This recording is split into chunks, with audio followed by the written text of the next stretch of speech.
Musibah yang Allah berikan kepada kita itu, ujian, cobaan yang Allah berikan kepada kita itu sebenarnya itu adalah nikmat. Sebenarnya itu adalah nikmat, ataupun di dalamnya itu mengandung nikmat dari Allah. Zahirnya musibah, tapi hakikatnya adalah nikmat. Maka dari itu kita tetap dianjurkan untuk mengucapkan alhamdulillah ketika mendapatkan musibah. Nikmat gimana Ustaz? Misalnya ada orang kena musibah, jatuh dari motor misalnya, itu kan musibah. Gimana saya mau bilang alhamdulillah saya jatuh dari motor Ustaz? Atau ada orang misalnya kena musibah, keluarga tercintanya meninggal, gimana saya mau mengucapkan alhamdulillah? Itu adalah musibah. Nah, ini kita kalau kau pengen tahu di mana letak nikmat dari Allah Subhanahu wa taala atas musibah yang Allah berikan kepada hambanya. Yang pertama dulu, Sayyidina Umar pernah bilang seperti ini. Kata beliau, "Ma asabatni musibatun illa wajadtu fiha salasa ni'am." Tidaklah aku ini mendapatkan suatu musibah kecuali pasti di dalamnya itu aku juga mendapatkan 3 nikmat. Setiap musibah yang Allah berikan kepada aku, di dalamnya aku mendapatkan 3 nikmat. Yang pertama, annaha lam takun fi dini. Yang pertama, musibah itu bukan musibah dalam urusan agama. Ini nikmat. Allah kasih kita musibah, cuman luka, cuman jatuh, meninggal harta kerabat yang kita cintai, para hadirin. Selama itu bukan musibah dalam urusan agama, ini adalah nikmat. Allah masih menjaga agama kita. Allah tidak kasih kita musibah sampai kita keluar dari agama Islam. Ini nikmat, kata Sayyidina Umar. Yang pertama. Yang kedua, annaha lam takun a'zama mimma kanat. Musibah yang Allah berikan itu tidak lebih besar dari musibah yang mungkin Allah berikan kepada kita. Sebesar apapun musibah yang Allah berikan kepada kita, kan mungkin bisa saja Allah ngasih musibah yang lebih berat. Tapi cuman segitu kadar musibah yang Allah berikan kepada kita. Ini kayak orang-orang kita nih, para hadirin. Ketika misalnya anggap ya jatuh nih, tengah jalan tabrakan, jatuh dia. Biasanya kita bilang apa? Untung tak ada mobil di belakang. Betul? Untung tak ada mobil. Kalau ada mobil habis tuh kepalanya bisa pecah. Masih bilang untung, ya kan? Artinya apa? Ketika kita mendapatkan musibah, sebenarnya Allah bisa saja memberikan musibah yang lebih besar. Cuman Allah memberikan musibah kepada kita dengan kadar seperti ini, maka kita alhamdulillah. Karena sebenarnya musibah lebih besar masih bisa Allah kasih. Ini contoh misalnya ada orang tangannya diamputasi, satu tangannya diamputasi. Alhamdulillah masih satu tangan, tidak 2 tangan, kan gitu. Kan Allah mampu saja memberikan amputasi 2 tangan gitu. Tapi Allah masih memberikan ujian kepadanya dengan menamputasi 1 tangannya. Tapi semoga kita semuanya Allah sehatkan, tidak ada yang diamputasi badannya. Amin ya rabbal alamin. Yang ketiga katanya Sayyidina Umar, dan Allah akan memberikan kepadaku pahala ketika aku bersabar dari musibah itu. Saya mendapatkan musibah. Di mana letak nikmatnya? Letak nikmatnya ketika aku bersabar dapat pahala. Ketika aku bersabar dapat pahala. Wa basyiris sabirin, dan berilah kabar gembira kepada orang-orang yang bersabar. Siapa mereka? Alladzina idza asabathum musibatun qalu inna lillahi wa inna ilaihi raji'un. Merekalah ketika mendapatkan musibah mereka mengucapkan innalillahi wa inna ilaihi raji'un. Ini ciri-ciri orang yang bersabar. Ini tingkatan terendah nih Bapak Ibu. Dapat musibah bilang innalillah. Tingkatan yang tinggi bilang alhamdulillah. Kalau innalillah ini kan kesannya sedih. Tapi alhamdulillah kesannya bersyukur dengan musibah yang Allah berikan. Makanya dari Rasulullah SAW bersabda, apa kata Nabi Muhammad? May yuridillahu bihi khairan yusib minhu. Barang siapa yang Allah inginkan kebaikan kepada seseorang, maka Allah akan memberikan ujian dan cobaan. Siapa yang Allah inginkan kebaikan pada seseorang, maka Allah akan berikan dia ujian. Ini kan secara zahir ini tidak masuk akal nih, Ustaz. Sebenarnya kalau orang cinta sama seseorang, maka ngasih nikmat, betul?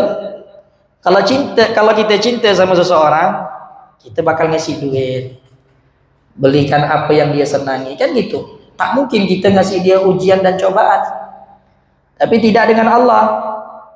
Kalau Allah Subhanahu wa taala cinta kepada seseorang, maka Allah akan memberikan ujian kepadanya, musibah kepadanya. Kok bisa seperti itu, Ustaz? Alasannya tuh banyak para hadirin. Nah, alasannya banyak. Yang disebutkan oleh ulama ada 3. Kenapa kok Allah memberikan ujian kepada orang yang Allah cintai? Yang pertama, ujian dan musibah yang Allah berikan kepada hamba itu tujuannya untuk mengangkat derajatnya. Tujuannya. Dengan musibah itu Allah akan mengangkat derajatnya. Itu yang pertama. Yang kedua, tujuannya adalah untuk menghapus dosa-dosanya. Tujuan yang kedua. Yang ketiga tujuannya agar supaya hamba tersebut tetap merasa dirinya sebagai makhluk yang lemah di hadapan Allah Subhanahu wa taala. Nah, malahan kebalikannya itu Bapak Ibu, kalau Allah udah tidak cinta sama orang, maka Allah tidak bakal ngasih musibah. Dibiarkan dia tenggelam dengan kenikmatannya, sedangkan dia semakin jauh kepada Allah Subhanahu wa taala, semakin jauh dari Allah Subhanahu wa taala. Contohnya kayak siapa? Contohnya kayak Fir'aun. Tahu Fir'aun Bapak Ibu? Fir'aun itu sebagaimana yang diterangkan oleh Al-Imam Ghazali di dalam kitabnya Ihya Ulumuddin, umurnya beliau itu berapa tahun? Sekitar 400 tahun. Dan selama itu Fir'aun tak pernah sakit, tak pernah galau, tak pernah sedih, karena dia hidup di dalam kerajaan. Dia hidup di dalam kerajaan. Kehidupannya penuh dengan kemewahan. Apa yang dia inginkan didapatkan. Sakit pun tak pernah, panas tak pernah. Sehingga akhirnya dia berani mengklaim dirinya sebagai Tuhan. Kenapa? Tak pernah sakit, hidupnya senang terus. Manusia ini Bapak Ibu yang dimuliakan oleh Allah Subhanahu wa taala, tak boleh terlalu nikmat hidup di dunia ini. Karena kata Allah, innal insana la yatgha ar-ra'ahu istaghna. Manusia itu akan menjadi pembangkang ketika dia merasa dirinya kaya. Artinya ketika merasa dirinya itu enak, nikmat, tak pernah sakit, tak pernah susah, akhirnya dia melampaui batas. Tapi kalau udah dikasih ujian, cobaan, barulah dia, saya ini tidak boleh kayak gini, bisa kena cobaan. Ketika Allah ngasih cobaan kepada hamba, Allah tuh kepengen menyadari, memberikan kesadaran kepada orang itu bahwasanya engkau hamba lo, hati-hati, jangan jauh dari Allah. Kalau orang dikasih nikmat terus, maka dia akan menjauh dari Allah Subhanahu wa taala. Ini fungsinya Allah Subhanahu wa taala memberikan cobaan.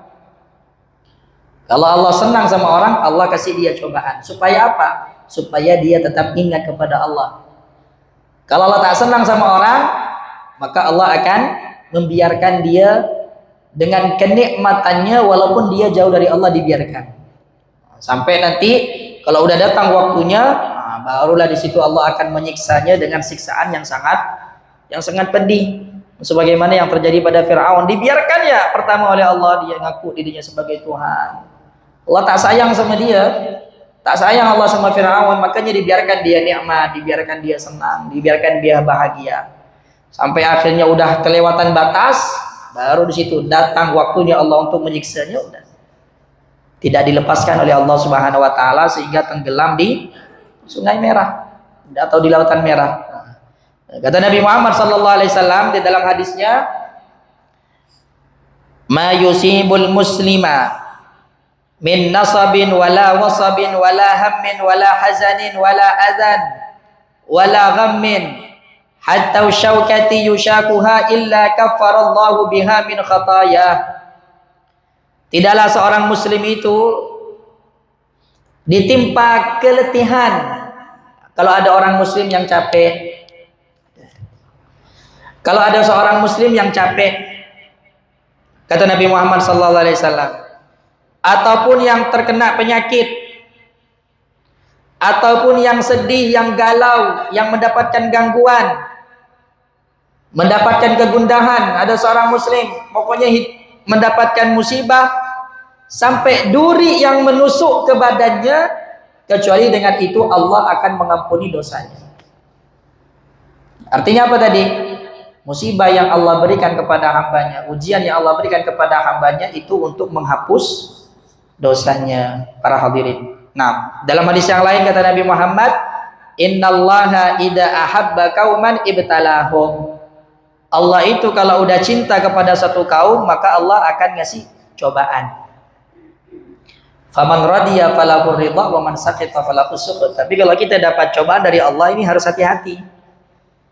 Harus ridha, rela, nerima dengan cobaan yang Allah berikan, musibah yang Allah berikan. Karena kata Nabi Muhammad, faman radiya, kalau dia ridha, maka Allah ngasih keridhaan. Tapi kalau dia marah dengan cobaan yang Allah berikan, maka dia sekarang cintanya Allah akan berubah menjadi kemarahan. Para hadirin yang dimuliakan oleh Allah Subhanahu wa taala. Nah, kata Nabi Muhammad SAW di dalam hadis yang lainnya, ajaban li amril mu'min inna amrahu kullahu khair in asabathu sarra syakar fakana khairan lah wa in asabathu dharra sabar fakana khairan lah wa laisa dzalika illa lil mu'min. Pokoknya kata Nabi Muhammad, urusan orang mukmin ini luar biasa.